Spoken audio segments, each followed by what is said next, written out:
All right, thank you for coming despite the snow. I get extra points for coming in the snow. I know some people told me they couldn't, the weather kept them away, so thank you for showing up. I don't know if you've been coming to the, I guess you were in Hawaii, and if you've been coming to the series, we tried to come up with three sort of modern articulations of expressions of Jewish spirituality, intellectual pursuits, Musar, Chassidut, and now Brisk. The thought was kind of survey some of the intellectual history of the last 200 years with a goal of how these ways of thinking are specifically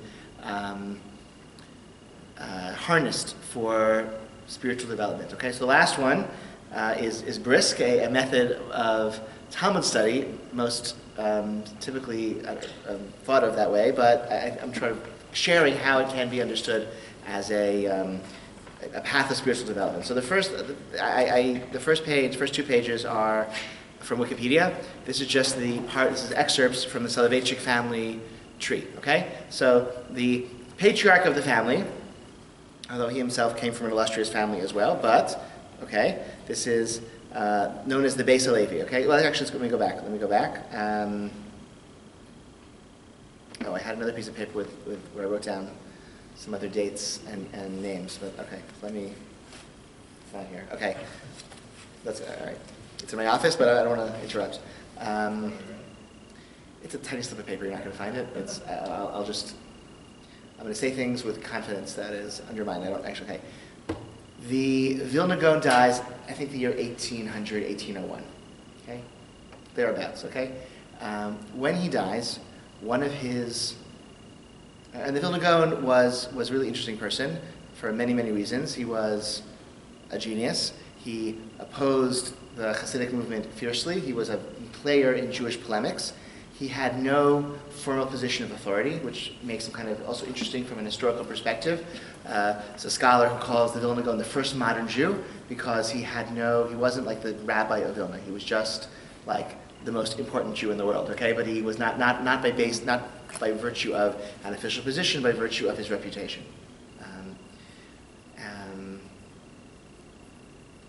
His approach to the Hasidic movement was total opposition, no compromise.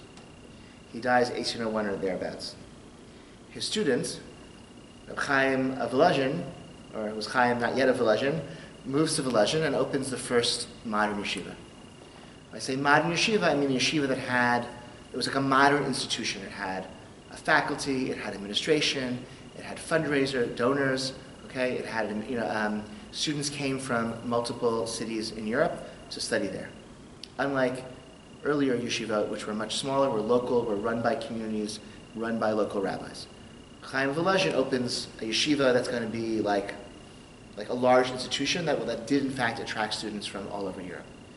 He opens this yeshiva recognizing that in this next generation, the fight against Chassidut has to be, can't just be rejection, there also has to be offering something else.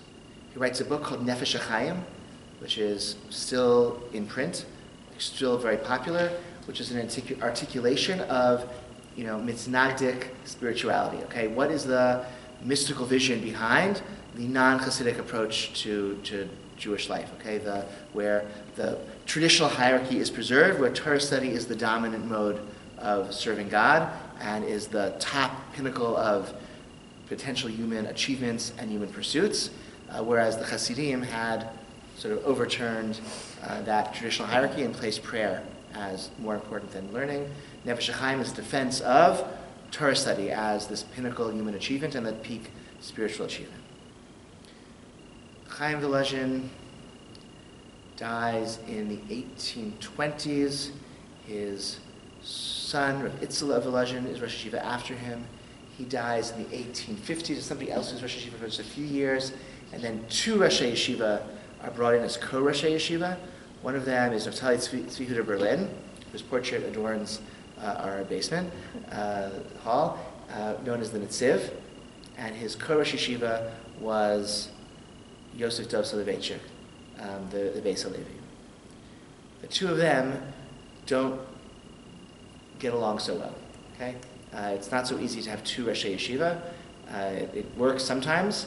I was fortunate enough to attend a yeshiva where it had two Roshei Yeshiva who worked together in fellowship and good relations for 40 years. And that's very unusual. The Beis Halevi and the Netziv did not get along so well. It was not a great situation. The Beis Halevi leaves Volozhin and goes becomes the rabbi of a place called Sletsk.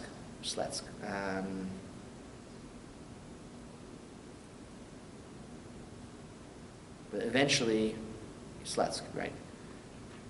Eventually, he, when Yehuda Leib Diskin leaves Sletsk and leaves Brisk and goes to Yerushalayim in 1876, the Beis Halevi becomes the rabbi of Brisk.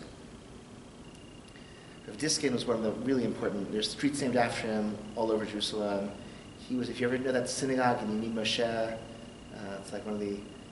There's the Ashkenazi synagogue in Yemid Moshe. I think Rav Diskin was involved in establishing it. Okay, like a very important figure in the history of Israeli Judaism, or whatever, the history of Yerushalayim.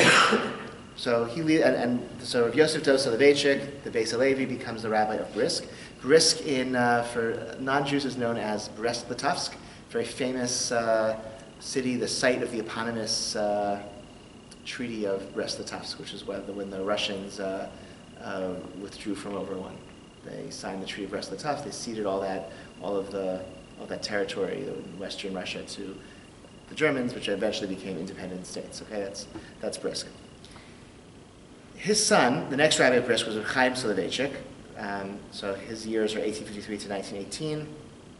He's the one who is like the inaugurator of what's known as the Brisker Derech, this new way of Talmud study that starts, and that's Chaim Soloveitchik. So he's the second Soloveitchik to be the rabbi of Brisk, but he's the one who innovates this new method. Just to play the story forward, he has two famous sons, Rav Yitzchak Zev Soloveitchik, known as Rav Velvela Soloveitchik, who moves to Yerushalayim and is known as the Brisker Rav, and established a Brisker yeshiva in Yerushalayim, and his grandsons are still leading yeshivot in Yerushalayim to this day, famously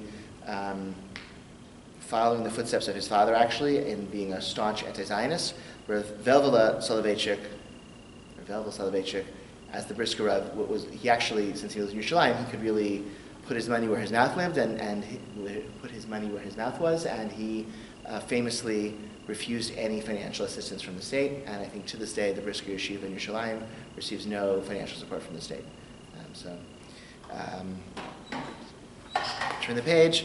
Rav Moshe Soloveitchik is Rav Velvela's brother, and he ended up at the Tach school in Warsaw, which was a somewhat modern Orthodox yeshiva, and in 1929 he comes to America, where he teaches at Yeshiva University, and he had a number of children, among them Rabbi Joseph Soloveitchik, named after his great-grandfather, right, who was known as the Rav in modern Orthodoxy. He was at Yeshiva University and Rabbi in Boston. Okay. So the Brisker Derech starts with Chaim Soloveitchik and is continued, developed in the Jerusalem branch by Velvela Soloveitchik, the New York branch by Rav Joseph Soloveitchik, Chicago branch by Aaron Soloveitchik, another son of Rav Moshe Soloveitchik, and they've all had students. Right, Rav Joseph Soloveitchik, son-in-law of Aaron Lichtenstein, that's how I was one of my teachers. He developed this method as well. We'll see some of his writings, and other children and grandchildren, etc. So this is now a very dominant, popular way that Talmud is studied in Lithuanian yeshivas. Meaning Lithuanian yeshivas, like, not in the Lithuanian style, because the yeshiva in Volozhin was known as the mother of yeshivot, because that model of a yeshiva that takes students from multiple cities, that is not just like a room that's run by the local rabbi, but is actually an institution that fundraises and has administrators and a dormitory, etc., that model spread throughout Eastern Europe in the late 19th, early 20th centuries, and continues in America and Israel to this day. Okay, so the spread of yeshivot is very closely related to the development of this Brisker method. So what is this method? The method entails, well, we'll see some examples, but I guess maybe guess I want to first talk a little bit about the method and its role as our actual topic, its role as a path to spiritual development, and then we'll just make sure we understand the methods. The method entails taking Talmudic disputes and breaking them down to core concepts. So rather than get invested in the intricate details of the Talmudic discussion, he's asked this question, this answer is posed, and that question is asked, and this question is asked was built upon that answer that was given, so that's why this question is asked, and to just simplify and try to see if we can identify like core concepts that are actually animating multiple disputes. Okay, what is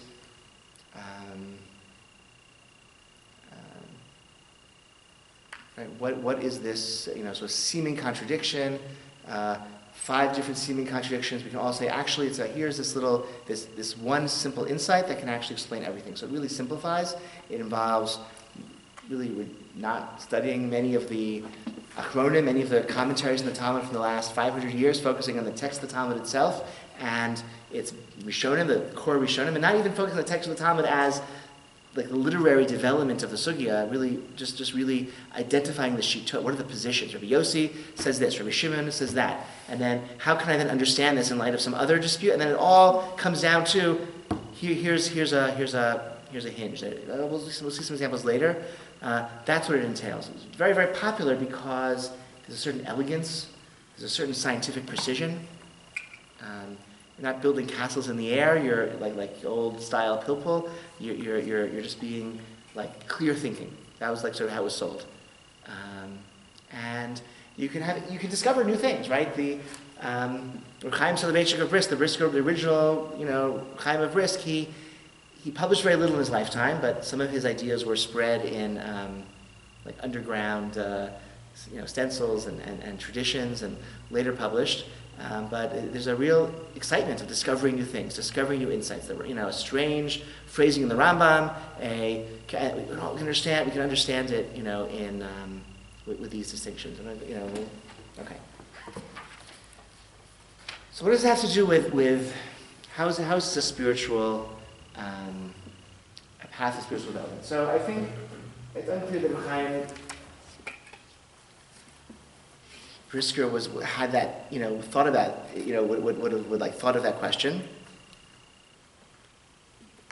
But as I already said, the yeshiva as this institution is a response to Chassidut. It's a response to the sense amongst the rabbinic elite of Europe that their way of seeing the world was under attack.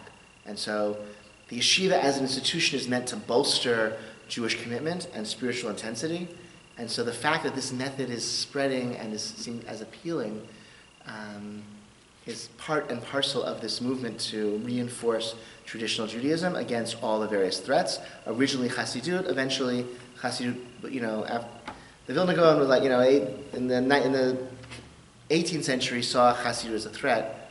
A generation later, the Hasidic threat was neutralized, right? The Hasidim became more like the Misnag became more like the Hasidim. Everyone realized they had bigger fish to fry, outside of Orthodoxy, and there were even Hasidic students at the great yeshivot in Europe, and there was eventually a Hasidic yeshiva. The Yeshiva Chachmei Lublin was the first Hasidic yeshiva, and today every major Hasidic court has its own yeshiva. So in that sense, that fight has ended somewhat. But so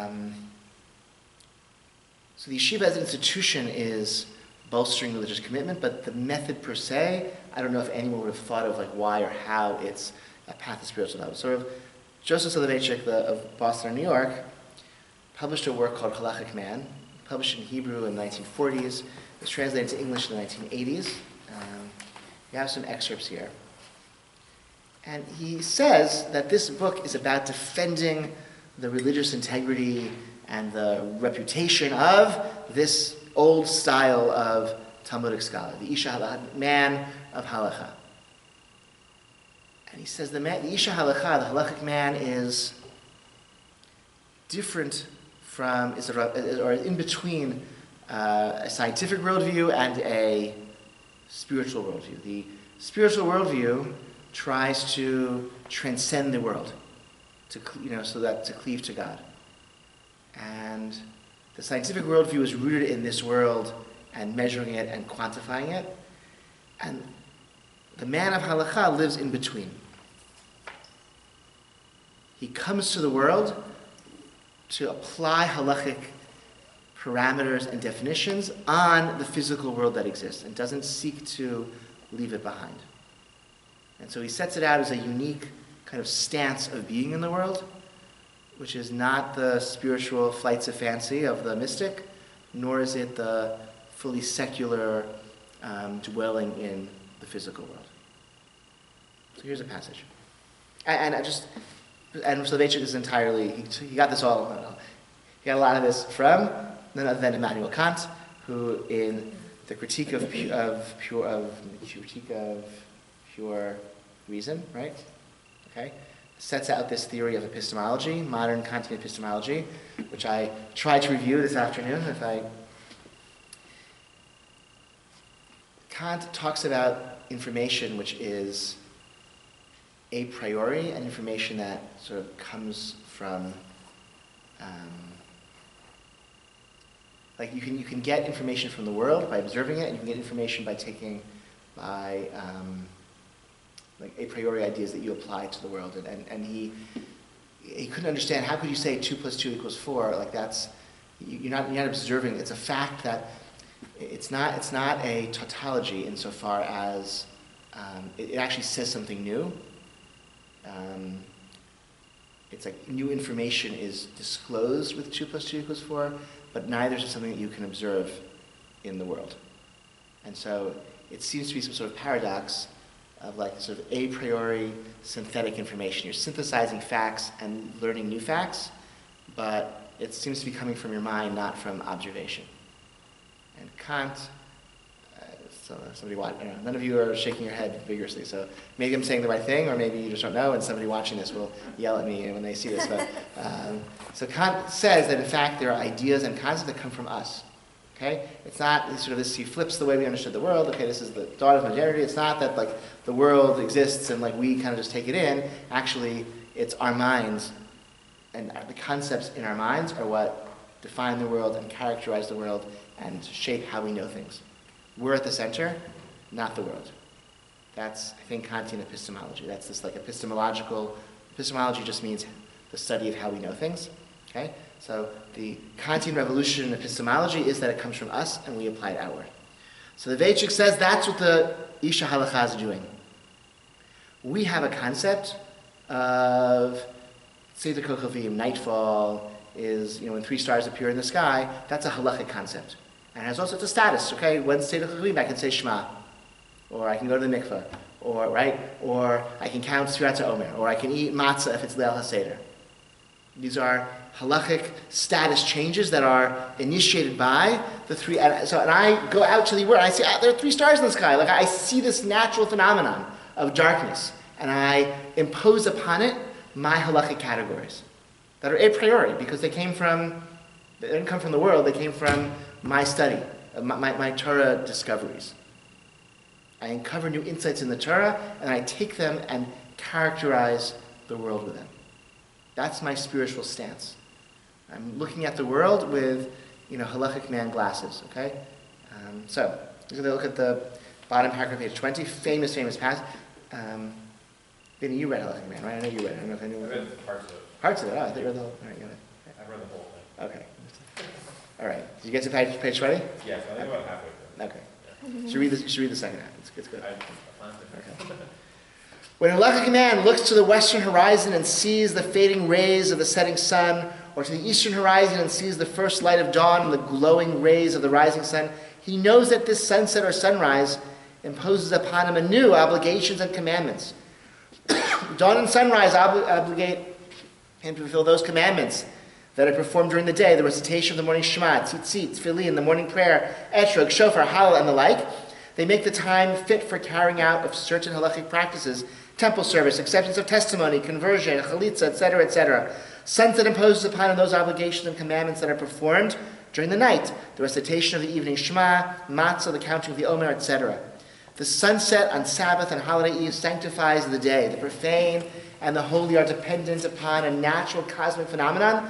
The sun sinking below the horizon is not anything transcendent that creates holiness, but rather the visible reality, the regular cycle of the natural order. That's right.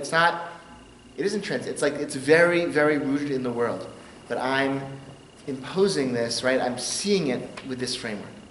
Halachic man examines the sunrise and sunset, the dawn and the appearance of the stars. He gazes into the horizon. Is the upper horizon pale and the same as the lower? And looks at the sun's shadows. Has afternoon already arrived? When he goes out on a clear moonlit night, until the deficiency of the moon is replenished, he makes a blessing upon it, Kiddush Levana. He knows that it's the moon that determines the times of the months, and thus all the Jewish seasons and festivals in this determination must rely upon astronomical calculations. When Halachic man chances upon mighty mountains, he utilizes the measurements which determine the private domain, which is a yachid, a sloping mound that attains a height of 10 handbreadths within a distance of 4 cubits. Okay, any incline that steep is a boundary in halakha. Could define a courtyard for purposes of your Shabbos Eruv. Okay, if you have a slope, right, like our Eruv in fact has the embankment by the metro tracks. If you ever gone an Eruv tour with a projector, it's like looking at the world through, like this passage from Isha Halakha. You say, look at this, the metro tracks. Does it go 10 handbreadths within a distance of 4 cubits? It does. That's a slope sufficient to be our western perimeter for our Eruv. When he sees trees, plants, and animals, he classifies them according to their species and genera. When any laws are dependent upon the classification of the species. When a fruit is growing, Halachic man measures the fruit with the standards of growth and ripening that he possesses. Budding stage, early stage of ripening, formation of fruit or leaves, and reaching 1/3 of complete ripeness. Okay, botany, geology, okay, astronomy, okay, biology. Next page, go on, skip a little bit.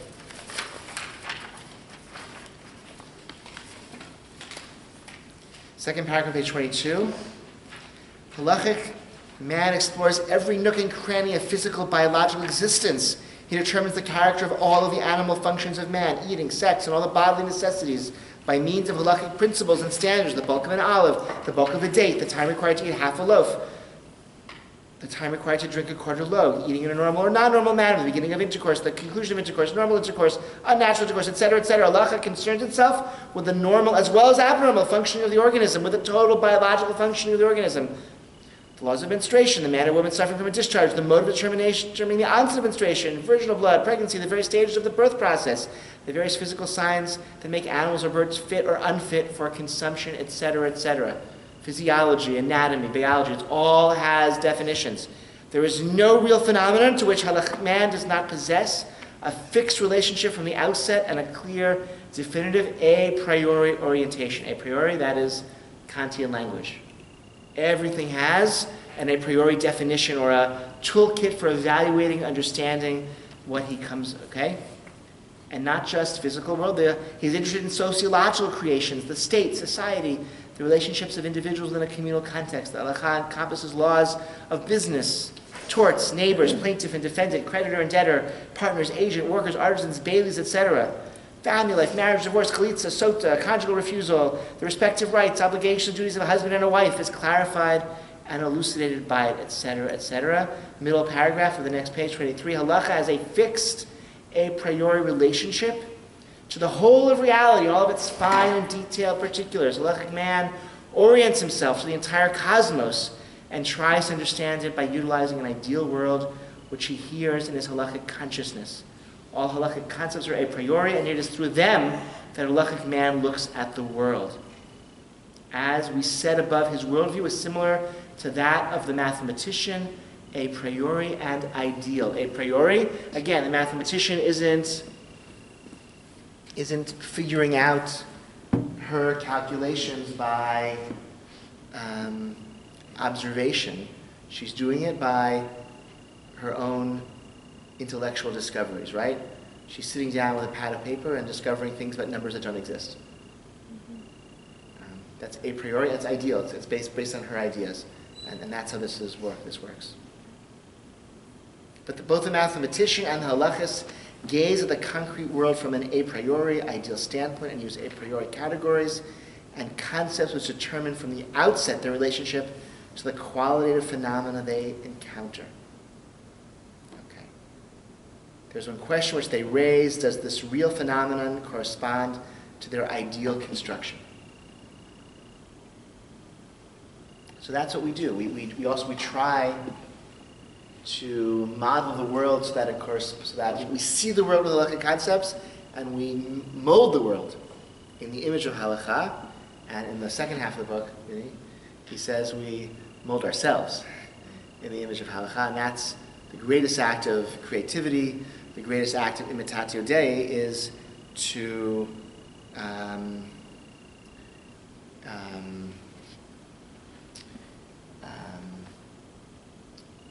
right? God created humans, so we can also create humans by recreating ourselves. So the tshuva process. So I don't know, reactions to this. I don't know. Some people really love this. Some people really hate it. Which side are you on? Yeah. I mean, when you study a daf where you look at a passage of dispute in this method, is the method looking behind, like, what is the actual dispute here? Yes. In terms of the halach dispute, or sometimes there's other like, disputes beyond the halacha, or these minority opinions, which then give fodder for. So a brisker analysis is going to say, right? What's happened? Right. In other words, so we have we have these frameworks, but we have to create them and study them. So when we're studying Torah, we're figuring out what are these a priori categories and definitions and standards, right, by which we then go out into the world and interact with the physical world. But these are to get to these specific points of no, or that's what's sort of interesting, because what's really important is the thinking, not the right. In other words, what's important is that you have the mental, you're trying to understand God's Torah, right? Because Torah is from God, so you're in studying Torah, you're coming as close as humanly possible to connecting to the minds of God that created and gave us the Torah. And since the point is not for this halachic man, it's not about chesed and tikkun olam. It's about sort of developing these halachic glasses that you put on to see the world. And so there's a lot of effort in understanding the concepts, understanding the positions, without the necessity of resolving them. So you have a dispute, Rabbi Yehuda says this, Rabbi Meir says that.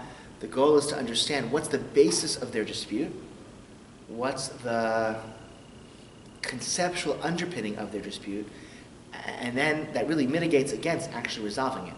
Right. Because each one is expressing a facet of a infinite and divine Torah. And so how could you ever decide that one is right and one is wrong, since each one is expressing something that is essentially and fundamentally and forever true? So briskers are great at, okay, I now have this dispute between Rabbi Yehuda and Rabbi Meir. Here's what's at stake. Here's what their dispute's really about. But then the hard part is, well, how do you actually decide? So famously, the stereotype is that briskers are very bad at actually rendering halachic decisions. Because, here's an example,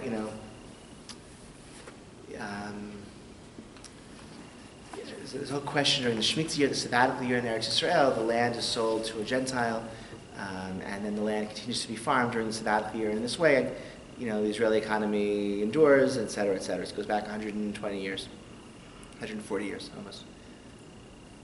So one key kind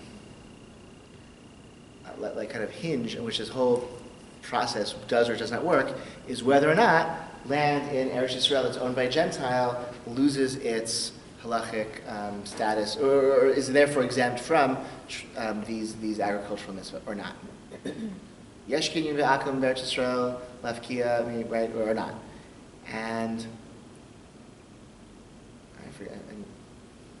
Beit Yosef says yes, it works, and another important Rishon says no. I forget who it is. It's not as important as the Beit Yosef.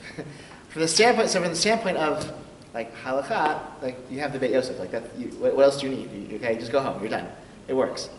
from the standpoint of a brisker, how could you, like, it's expressing, like, what is the nature of the sanctity of the land of Israel? And, like, how is it created? How is it preserved? How might it be undone? Like, and there are two opinions, and you find them in the Rishonim, you can maybe trace them back further back, and each one is expressing something like some essentially, like, irreducible, irreconcilable, right, perspective on this concept. How could you ever solve that? How could you ever solve that?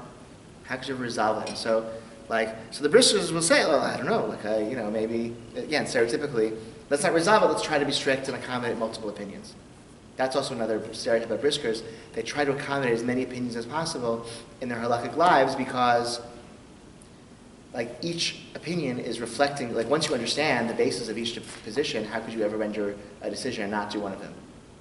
Not because maybe he's right, because of course he is right? Because that position is also right.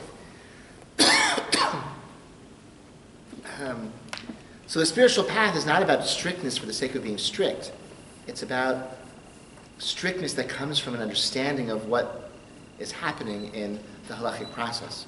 And what Torah scholarship is all about. Torah scholarship is about understanding that everyone's right, okay, or that everyone is expressing some side of a dispute that can never be resolved.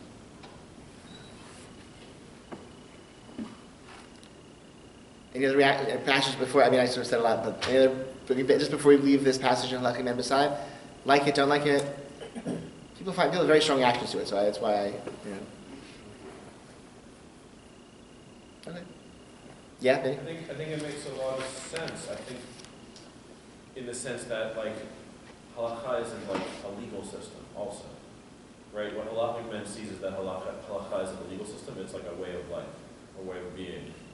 And that is like the goal of it, as opposed to, that's like the goal of the Talmud too. Like, the Talmud is not telling us how to have a legal system; it's telling us how to have a way of life. Right. Or it's telling us how to be in the world as a Jew who's serving God. How do I serve? I'm serving God by studying God's Torah, but that means to study, right, like the concepts, the ideas, because then my mind is connecting with God's mind, and then, or coming close to it, and then I'm also putting on these glasses. So here's another famous passage, page 60. I don't know if you got that far. Sorry for teasing. I'm sorry. All right. So the last paragraph, page 60. Once my father was standing on the synagogue platform in Rosh Hashanah. So this is Rav Soloveitchik talking about his father, Rav Moshe Soloveitchik, standing on the synagogue platform in Rosh Hashanah, ready and prepared to guide the order of the sounding of the shofar, right? The rabbi says, Tkiya, Shirim Shir, right? The shofar sounder, the Baal Tzokea, a God-fearing Chabad Chassid, who was very knowledgeable in the mystical doctrine of the Alter Rebbe, Rosh Zalman of Liadi, began to weep. My father turned to him and said, do you weep when you take the lulav? Why then do you weep when you sound the shofar? Are not both commandments of God? Good question? From a certain point of view. What would you say if it was you? I don't know. Let's go. Yeah, I don't know. The mystic understands, here's what he would say. The mystic understands the symbolic, and Soloveitchik, he had a Chabad teacher when he was very young, so The mystic understands the symbolic significance of the sounding of the shofar, the concept of a plain note whereby man attempts to pierce through lawful existence and reach the throne of glory of the Atik Yomin, the Ancient One, the Deus Absconditus. The sounding of the shofar, according to the outlook of Rosh Zalman, expresses the powerful aspiration of homo religiosus, religious man, to extricate himself from the straits of contraction, the divine realm of strength, and enter into the wide space of expansion, the divine realm of grace, and from thence to rise above the seven lower divine realms, the cornerstones of the cosmic structure, into the hidden world in which the light of the Ein Sof, the completely hidden infinite God, gleams and shines, as it were. Man's weeping in Rosh Hashanah, according to this doctrine, is the weeping of the soul that longs for its origin, for the rock from whence it was hewn, then yearns to cleave to its beloved, not in hiding but openly. Wow, it's very powerful, right? That sounds great. The sound of the shofar protests against reality and denies the universe itself, because the universe is creation that's distant from God. The entire ontological pessimism of mystical doctrine can be heard from the midst of the shofar in its long, drawn-out sighs and short, piercing cries. When a person takes the shofar and issues forth a blast, he thereby protests against reality that separates him from the Ein Sof. Very beautiful, right? He groans bitterly and moans over his inability to leap over the mountains of being that divide his soul from the Creator. We're going to skip, okay? You get the point? Very, okay?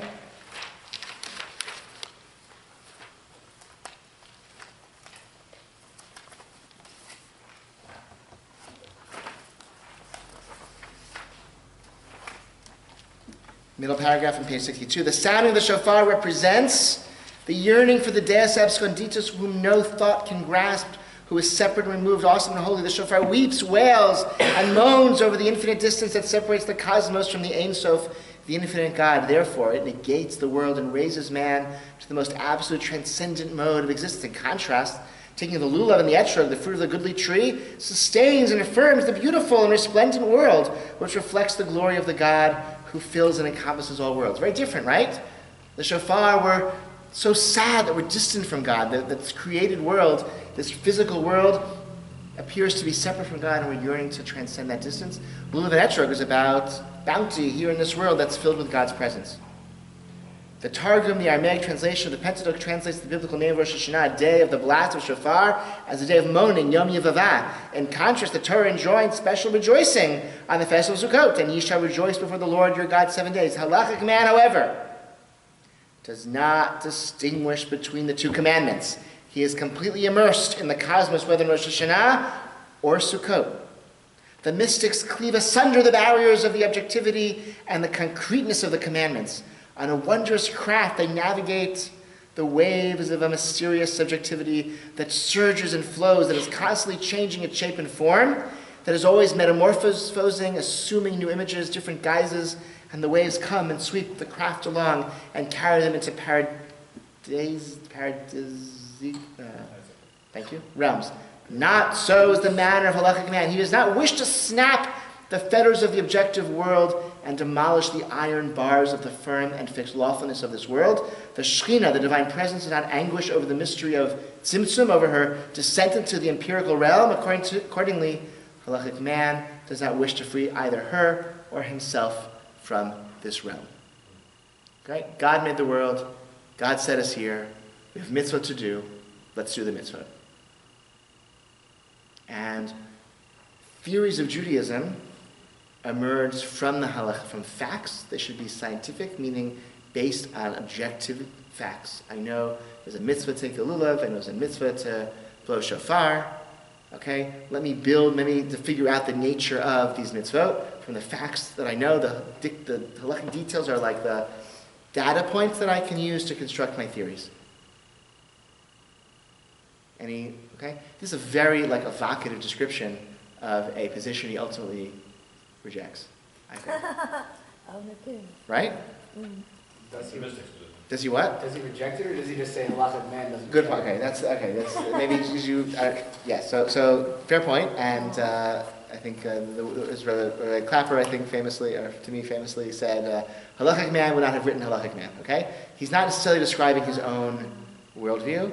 He's describing, like his grandfather or his uncle, right? So he's defending he says it explicitly. He's defending a certain character who's been misunderstood by modernity and showing the dignity of that perspective. It's not necessarily his perspective, and he has other works that more adequately express his own perspective on things. Okay, so indeed, all the same. Okay,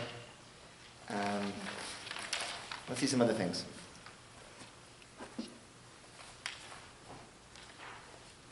Okay, last paragraph is 7. This is so he wrote another book. So he wrote Isha Halacha in the 40s. He wrote another book around the same time called Isha Elohim. That's going to be the companion book, which he never published. Eventually, he reworked it into a work called Uvikashta Misham, which was published in the 60s and translated into English only in the 21st century, I think 2006. This is perhaps a more, developed position, articulation of his own personal spiritual path, but in terms of understanding Brisk and that kind of path of spiritual development. So the bottom paragraph on your page 7, okay, page 59, the fulfillment of halakha through the continuing activity of performing commandments is given to everyone. It is exoteric from beginning to end. Fulfilling the halakha through deep, comprehensive study of the Torah and through bold striving toward the crucible of the universe is given to the elite. In the latter realm, the Vilna Gaon cannot be compared with the Vilna shoemaker or water carrier. Individuals do raise themselves above the rest of the Lord's congregation. One lives with the community in the basic performance of the commandments, the basis of religious existence, yet he concurrently communes with his Creator under the rubric of focused action in the enclosed realm of his lonely personality, which separates itself from the community. So here he's also, in terms of Brisk as a spiritual path, our mitzvah performance is exoteric. Everyone does mitzvah the same. You're not special. You're not different than anyone else. The Vilna Gaon and the Vilna shoemaker, everyone does the same mitzvah. That's not the arena where we should stand out. Okay? We just do mitzvah, because the mitzvah really are meant for everyone. There's nothing secret, fully exoteric. In my creative, intense Torah study, that's where I leave everyone else behind and seek God.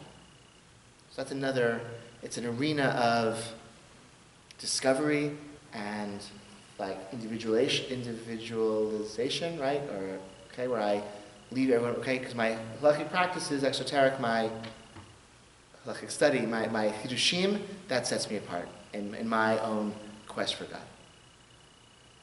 Thoughts, reactions? Is he pushing back against something with that, like that idea about the mitzvot? Like, is that like a, maybe not him, maybe that's like a... Yes. That's contrary to like a Hasidic, like where, the Rabbi does his, shakes his lulav, and he has all sorts of kavanot that he's, doing all sorts of mystical tikkunim and yichudim when he, does his mitzvah. And, for the Kabbalist, when one does mitzvot, I'm elevating sparks and unifying whatever, and you have to know those kavanot and how to think and what to say, right? Okay. And he's saying no. Halakha is exoteric. It's for everyone. It should be the same, and it's Torah study where that's where you're excelling and being different. Yeah, good. It's a good question. Yeah. All right. The next bit is a little bit of a longer passage. I wonder it's really fun. One of my favorite passages. So let's save it. We'll come back to it. Okay. And let's move on to page 13. Okay. In your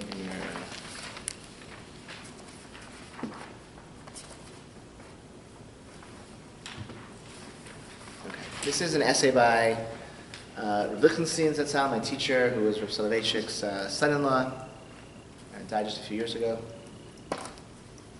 There's an essay of his called Why Learn Gemara. Okay, so you understand. There's actually a story. He used to have these. They called them press conferences at the yeshiva, where it was. It's like a fun idea, right? He would have these like. Sessions with the students or like certain groups of students, and you could just like ask them questions about life and halacha and his worldview, whatever you wanted, and he would, offer extemporaneous responses. So I wasn't there. Somebody was asking like, why do we learn Torah? Why should we learn? Why? And he said, why do we learn Torah? Why do we breathe? He was like very, he sort of felt weird. But he wrote an essay, Why Learn Gemara, okay? And so it's a long essay, okay, but here's just one. I want to show you these two paragraphs. In response, I believe we may single out at least 4 distinct and yet confluent factors. The first is its status as a primary, in a sense, in the world of Torah Sheba'al Peh, as the primary text. Talmud is the primary text of the oral Torah. On the one hand, in contrast with much of Mishnah, the Gemara is not a compendium of inchoate, factual, or normative data. It is the arena within which raw material is analyzed and molded, within which bare bones are fleshed out and information transmuted into knowledge. Is that a great description of Talmud? Mm-hmm. On the other hand, at no point does it convey a sense of systematized accretion or summary digest. On every daf, one feels the freshness of virgin birth, the angular edge of rough terrain, plowed and yet unplowed, the beck of meandering paths charted and yet uncharted. There is nothing distilled, nothing lacquered, the sense of challenge, lacquered, right? Lacquered. Okay? The sense of challenge and concomitant invigoration is pervasive. It's discovery, it's effervescent, okay? There's tumult, okay? Contact with the terra firma of primary texts is of significant educational and intellectual value in any serious discipline, and by and large, sorely lacking in the current academic climate. How many law students have even seen Justinian or Koch, or for that matter, surveyed Marbury versus Madison? It is incalculably important, however, with respect to Talmud Torah, whose study is enjoined as a religious experience rather than as a mere intellectual exercise on the experiential plane. Recourse to secondary or tertiary texts may simplify, but it almost certainly dilutes. Okay, for Torah study as a religious pursuit, go back to practice. So that's also, okay, this is true, could be true of any type of Talmud study, not just Brisk or Talmud study, but insofar as Brisk or Talmud study is going back to the Brisker philosophy is like our prime peak, pinnacle religious activity is in this this type of intellectual grappling with the Talmud. Okay, and its early commentaries, I think, sort of speaks to this like excitement and what we're doing and the importance and seeing ideas come alive. Okay, that's Gemara.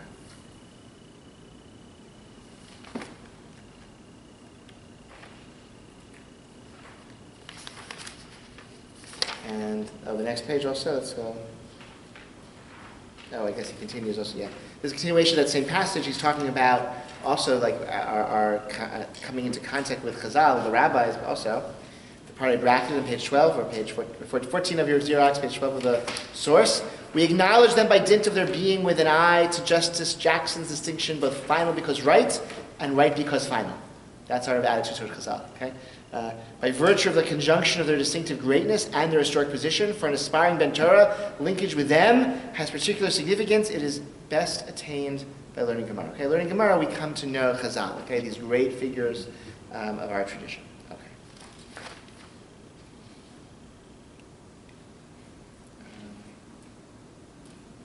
Okay, page 15 here. This is another essay by Rabbi Lichtenstein where he conceptual approach to Torah learning. It's sort of an essay in which he sets out sort of his how to, okay, how to study. And in this way, he was really different than Rosalovechik, from what I understand. He was much more theatrical in his teaching. Okay, he would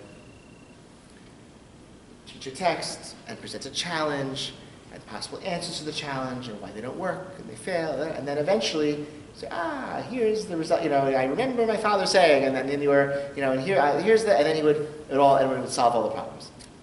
Very theatrical, very exciting. Rabbi Lichtenstein was much more methodical, much more interested in conveying to the student, here's how you dissect a sugya. These are the keys that you use to unlock a sugya and figure out. Okay, so that's this essay is like his method, like his sort of his method of conceptual approach to learning Torah. So. It's a good example. Okay, so look at the middle paragraph, page 27, or page 15. The process of definition entails recourse to a set of keys, some master keys, some individual. Among the former, probably the most familiar is the distinction between subject and object, person and data. Okay, we call it chefza and gavra. Okay, but a number of others recur and figure prominently. Virtually every Drabanan innovation, one will ask whether and how it is subsumed under Duraita. Every rabbinic legislation, how does it fit within a Torah law? With respect to positive and negative mitzvot equally, one will often ask what is the prescribed or proscribed act, and what the quintessential fulfillment or contravention of the divine will. Okay, that's a distinction that you can make, right? There's the act, and then there's the actual thing you're trying to uphold and fulfill. The issue of essence and accident has already been cited, and closely akin is the determination of which specifications are mandated by which category. Is visiting one's Rebbe and Yom Tov an aspect of Simchat Harego, or a dimension of Kvod Harav? I visit my teacher, there's a custom, a prior mitzvah, to visit your rabbi on Yom Tov. By doing so, is that on the rubric of rejoicing in the holiday, or the rubric of honoring one's teacher? Is the conjunction of wearing tefillin and the reciting of Kriyat Shema an enhancement of the former or the latter? Shema is supposed to be said with tefillin in the morning. Which mitzvah is enhanced by that conjunction? And you ask these questions, you have to come up with an answer. Right? There have to be a nafkamina. There has to be some case where it makes a difference depending on which theoretical side you take. And so you gather your cases, and then you can figure out, is it A or B? And then maybe that then explains multiple disputes or anomalies that can all be explained by that question. Okay. So much of the foregoing is obvious. I was going to give an example. Okay, the opening Mishnah in Sukkah reads, a sukkah that's higher than 20 cubits is invalid. Rabbi Yehuda declares it valid, and one that is not higher than 10 handbreadths and that does not have 3 walls and whose sunlit portion is greater than its shaded portion is invalid. Okay, that's a Mishnah in Sukkah, very simple. This is the definition of a sukkah. It can't be taller than this, can't be lower than that, needs 3 walls, more shade than sun. Okay, hopefully you've been to Sukkah before, you know this Mishnah. Okay, if either you learned it before or you implicitly know it because you've been in a Sukkah before. Upon learning this Mishnah, we will obviously want to know what the question is, the source and reason for these halachot, and we shall duly find them in the Gemara, but we shall not be content to do so. We will compare the disqualification cited and ask with reference to each, what is its character and level?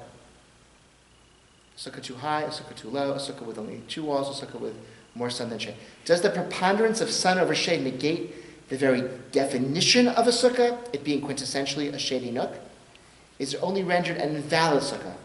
Or perhaps neither, with the pasul only precluding the resident's performance of the mitzvah, even though the sukkah itself is kosher. Ooh, okay?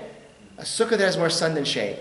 Is it a sukkah that I can't fulfill my mitzvah in because it's more sun than shade?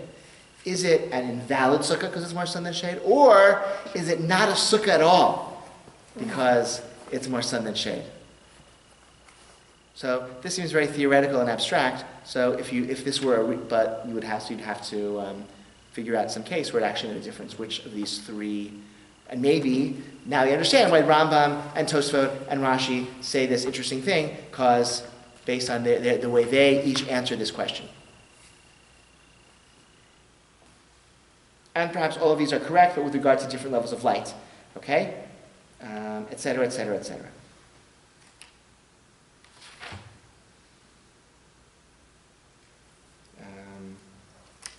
Here's another example about some other cases. Let's go ahead and move on then. We have very few time. Okay, finally, page 18. You know what? We're going to say page 18. Page 18 is an essay by Rabbi Karmi. It's really cool. He just talks about how once you think halachically, you can then take, and using this sort of brisker way of thinking, you can then apply it to Tanakh in fun ways, okay? Or interesting ways. So that's the last page. But I want to go back to this passage that I skipped over. Go back to page 9, okay? Some of you maybe see, I love this, it's one of my favorite passages, okay? But I don't think all of you have seen it, so.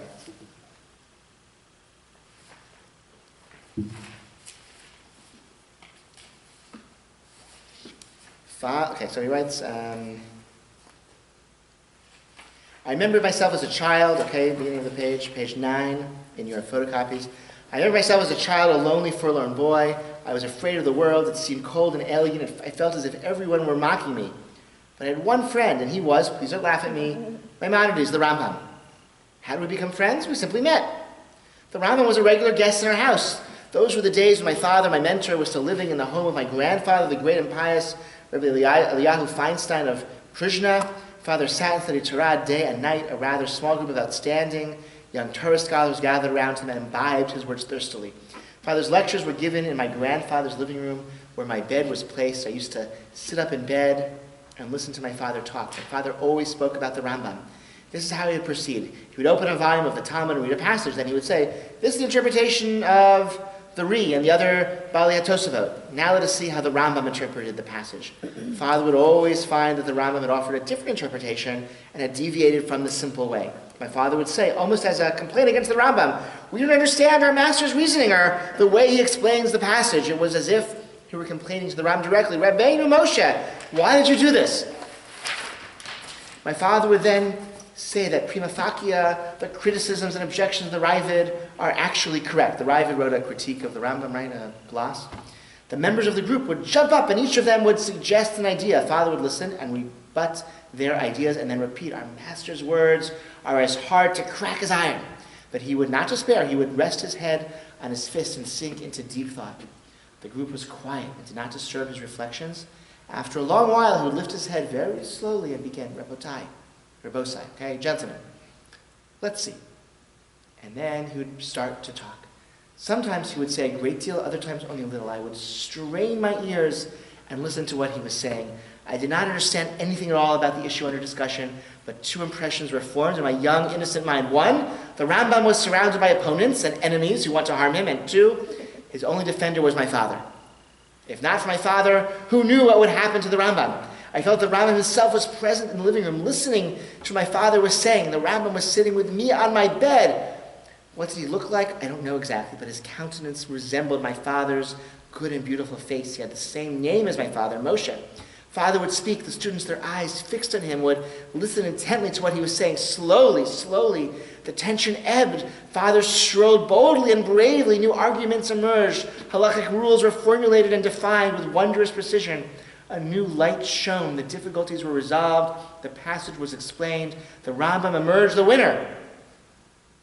Father's face shone with joy. He had defended his friend, Rabbeinu Moshe, son of Maimon. A smile of satisfaction appeared on the Rambam's lips. I too participated in this joy. I was happy and excited. I would jump out of bed and run to my mother's room and tell her the joyful news. Mother, the Rambam is right. He defeated the Ravid. Father came to his aid. How wonderful Father is. But occasionally, the Rambam's luck did not hold. His enemies attacked him on all sides. The difficulties were as hard as iron. Father was unable to follow the logic of his position. He tried with all his might to defend him, but he was unsuccessful. Father would sink into musings with his head leaning on his fist. The students and I, and even the Rambam himself, would tensely wait for Father's answer. But Father would pick up his head and say, sadly, the answer will have to wait for the prophet Elijah. What the Rambam says is extremely difficult. There is no expert who can explain it. The issue remains in need of clarification. The whole group, my father included, were sad to the point of tears. A silent agony expressed itself on each face. Tears came from my eyes too. I would even see bright teardrops in the Rambam's eyes. Slowly I would go to Mother and tell her with a broken heart, Mother, Father can't resolve the Rambam. What should we do? Don't be sad, Mother would answer. Father will find a solution for the Rambam. And if he doesn't find one, then maybe when you grow up, you'll resolve his words. The main thing is to learn Torah with joy and excitement. This experience belongs to my childhood. Still, it's not the golden fantasy of a little boy. The feeling is not mystical. It is a completely historical, psychological reality that is alive even now in the depths of my soul. When I sit down to learn Torah, I find myself immediately in the company of the sages of the Masorah. The relations between us are personal. The Rambam is at my right, Rabbeinu Tam at my left. Rashi sits up front and interprets. Rabbeinu Tam disputes him. The Rambam issues a ruling and the Rabbi objects. They're all in my little room sitting around my table. They look at me affectionately, enjoy arguing and studying the Talmud with me, encourage and support me in the way the Father does. Torah study is not solely an educational activity. It is not a merely formal, technical matter embodied in the discovery and exchange of facts. It is a powerful experience of becoming friends with many generations of Torah scholars, the joining of one spirit with another, the union of souls. Those who transmitted the Torah and those who received it come together in one historical way station. Okay?